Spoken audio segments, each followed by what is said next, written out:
Talk about your most awaited franchisee called Alien vs Predator। आने की main story line की तरफ, जिसकी शुरुआत में हम एक प्रीडेटर का स्पेसशिप देख पाते हैं। बेसिकली ये दूसरे ग्रहों पर रहने वाले क्रीचर होते हैं जो कि पृथ्वी पर इंसानों का शिकार करने के लिए आते हैं। जिसके बाद सीन शिफ्ट होता है मैक्सिको के ग्वाटेमाला सिटी में। वेल, अगर आप लोगों को पता ना हो तो बता दूं कि मनी हाइस्ट के 3rd सीजन में रियो और साथ ही टोक्यो भी मैक्सिको के ग्वाटेमाला में ही गए थे। वेल, ये तो था इससे रिलेटेड एक fact. Coming back to the main story, यहाँ पर हमें एक हेलीकॉप्टर लैंड होता दिखाई पड़ता है जिसके अंदर आर्नोल्ड और साथ ही उसकी टीम उतरती दिखाई पड़ती है। इनका काम था यूएस आर्मी के लिए खुफिया मिशंस को अंजाम देना और ये जगह थी आर्मी का एक मिलिट्री कैंप। जिसके बाद आर्नोल्ड की मुलाकात यहाँ के जनरल फिलिप से होती है जो उसे उसके अपकमिंग मिशन के बारे में बताते हैं, जिसमें शामिल था एक बहुत ही बड़े कैबिनेट मंत्री को बचाना जिनका हेलीकॉप्टर कुछ दिनों पहले घने जंगल में क्रैश हो चुका था और अभी तक उनके मिलने की कोई संभावना नहीं थी। इन सोल्जर्स को ये शक होता है कि कहीं कैबिनेट मिनिस्टर को यहाँ के जंगलों के लोकल टेररिस्ट ने तो नहीं पकड़ लिया। इस मिशन में उसका साथ देने के लिए उसका बेस्ट फ्रेंड डिलन भी होता है। साथ ही व्यूअर्स को ये बात भी पता चलती है कि इस मिशन में डिलन ने ही आर्नोल्ड को चूज किया था। जिसके बाद घने जंगलों के ऊपर एक हेलीकॉप्टर से गुजरते हुए ये सभी अपने मिशन की ओर निकल पड़ते हैं। लेकिन अब क्योंकि पेड़ ज्यादा थे और वहाँ पर लैंड करना बहुत ही मुश्किल था, इसलिए ये सभी रस्सियों की मदद से घने जंगल के बीच उतर जाते हैं। थोड़ी दूर जाने पर उन्हें वो क्रैश हेलीकॉप्टर भी मिल जाता है जिसके अंदर कैबिनेट मिनिस्टर शामिल थे जो कि इस वक्त पेड़ की शाखाओं में लपटा पड़ा था। तभी उन्हीं की टीम में से एक सोल्जर उस हेलीकॉप्टर पर जाकर चेक करता है तो उन्हें पता चलता है कि इस पायलट के सर पर तो किसी ने गोली मारकर ये एक्सीडेंट करवाया है। तभी उन्हीं की टीम में से बिली नाम का एक सोल्जर जिसे पेड़ों में कुछ हलचल महसूस होती है और जब वो उसकी देखरेख के लिए आगे बढ़ता है तो उसे पेड़ों पर लटकी 3 लाशें मिलती हैं जिनके शरीर से सारी चमड़ी खींच दी गई थी और उनके मांस को चील कौवे खा रहे थे। जब आर्नोल्ड वहाँ पर जाकर चेक करता है तो उसे उन लाशों के नीचे उनके बैजेस मिलते हैं और ये बैजेस सिर्फ और सिर्फ खास कमांडोज को ही मिला करते थे, यानी कि यहाँ पर इनसे पहले एक और स्पेशल फोर्स आ चुकी थी। जिसके बाद बिली आर्नोल्ड को बताता है कि उससे कुछ आतंकियों के पैरों के निशान मिले हैं। उसे ये लग रहा था कि आतंकियों ने कैबिनेट मिनिस्टर को अपना बंदी बना लिया है और वो उसे छुड़वाने के बदले जरूर कोई न कोई मांग रखेंगे और अभी पूरी टीम उन सभी पैरों के निशानों का पीछा करते हुए आगे बढ़ने लगती है। मीनवाइल हम प्रीडेटर को देख पाते हैं जो कि अपने थर्मल विजन से इन सभी सैनिकों को देख रहा था। थर्मल विजन का मतलब ही होता है गर्मी को डिटेक्ट कर लेना,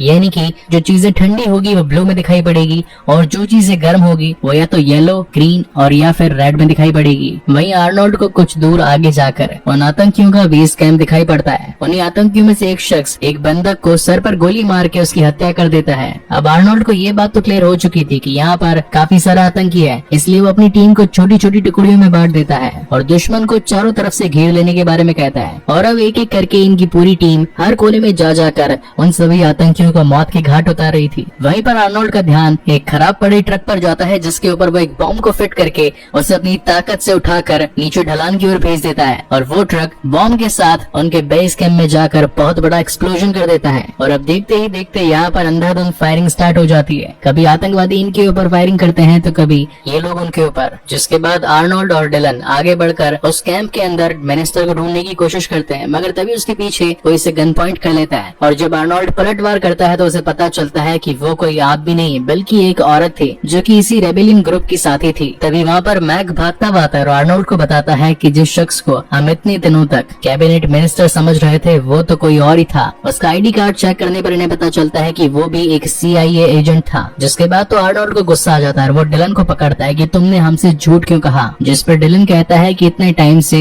ये आतंकी बॉर्डर पार से काफी सारे हथियार यहाँ के लोकल लोगों में बांट रहे थे और अगर मैं कैबिनेट मिनिस्टर की झूठी अफवाह नहीं फैलाता तो तुम मेरे साथ इस मिशन पर नहीं आते और यहाँ पर मुझे तुम्हारी तरह काबिल सोल्जर की ही सबसे ज्यादा जरूरत थी। तभी उनका रेडियो कोऑर्डिनेटर आता है और बताता है कि यहाँ पर कुछ ही देर में आतंकी और भी बड़ी तादाद में पहुँचने वाले हैं। अगर हमें यहाँ से निकलना है तो हमें हमारे हेलीकॉप्टर तक पहुँचना होगा। तो डिलन कहता है कि हम इस बागियों की औरत को भी अपने साथ ले चलते हैं क्योंकि इस जंगल के रास्ते ऐसे काफी अच्छे तरीके से पता होंगे। थोड़ी दूर आगे जाने पर बिली कहता है कि मुझे इन पेड़ों में किसी के होने का आभास हुआ है। तो आर्नोल्ड भी वहाँ पर रुक कर देखने लगता है और तभी उन्हें किसी के चलने की आवाज आती है और तभी तभी ये सभी मिलकर धनाधन फायरिंग करना स्टार्ट कर देते हैं। इतनी सारी फायरिंग को देखकर वो लड़की डर जाती है और वहाँ से भागने की कोशिश करती है, मगर तभी पीछे से प्रीडेटर आकर उस रेडियो कोऑर्डिनेटर को जान से मार देता है, जो कि इस वक्त एक इनविजिबल फॉर्म में होता है। तभी वहाँ पर भागते हुए आर्नोल्ड और साथ ही मैक आते हैं, जो कि पूछते हैं कि आखिर यहाँ पर हुआ क्या। मगर वो लड़की काफी ज्यादा डरी हुई थी और वो बिल्कुल बताने की हालत में नहीं थी कि आखिर एक अजीब सा क्रीचर आकर इसकी जान ले गया। और अब क्योंकि इतनी सारी फायरिंग हुई थी तो वहीं पर हम एक पौधे पर ग्रीन कलर का खून भी देख पाते हैं, जो कि उस प्रीडेटर का था।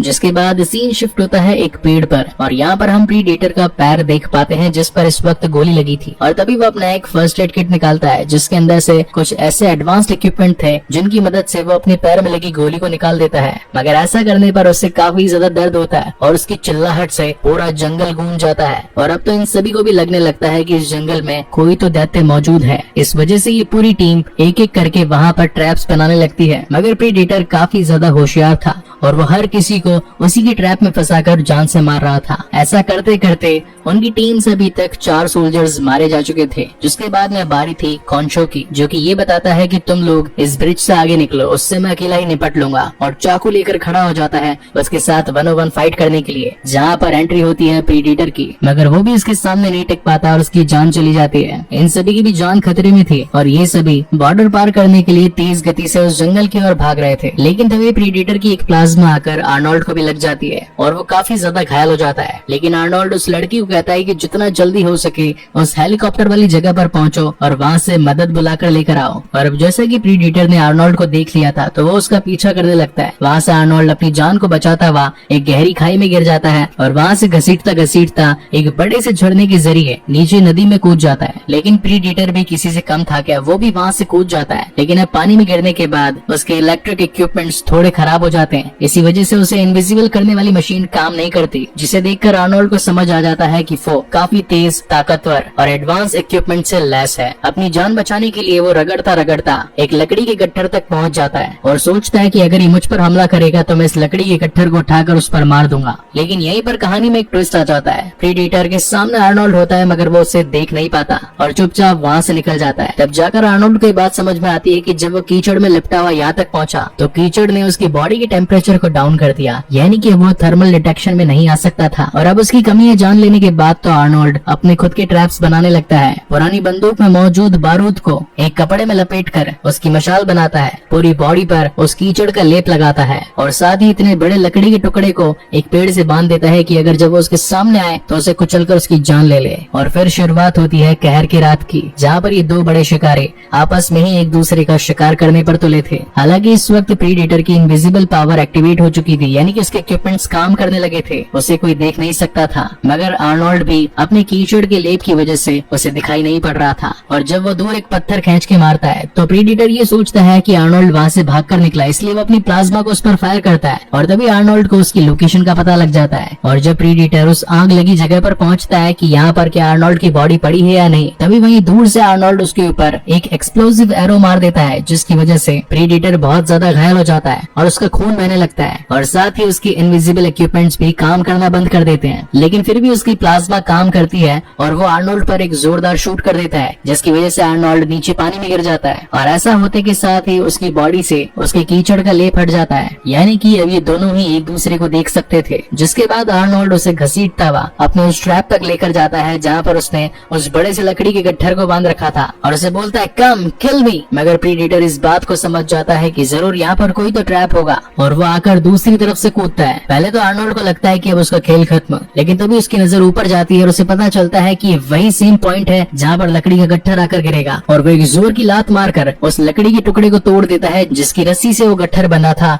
और वो आकर सीधा प्रीडेटर के सर पर गिरता है, जिससे कि वो वहीं पर लहूलुहान हो जाता है। लेकिन प्रीडेटर अपनी ये हार बर्दाश्त नहीं कर सकता था, इसलिए वो अपना सेल्फ एक्सप्लोसिव बॉम्ब स्टार्ट कर देता है। ये बात इस वक्त तक आर्नोल्ड भी समझ चुका था, इसलिए वो जितना तेज हो सकता है उतनी तेज वहाँ से निकलता है और तभी उस जंगल में एक जोरदार धमाका होता है, जिसकी लहर शहर तक भी पहुँच जाती है। मगर उसी वक्त वो लड़की जो कि बॉर्डर तक गई थी वो मदद बुला कर ले आती है और इस तरीके से इन दोनों की जान बच जाती है और ये शानदार मूवी यहीं पर खत्म होती है। सो गाइज, आपको ये वीडियो कैसा लगा प्लीज मुझे लाइक और कमेंट करके जरूर बताइएगा और अगर पहली बार इस चैनल पर आए हैं तो इसे सब्सक्राइब जरूर कीजिएगा।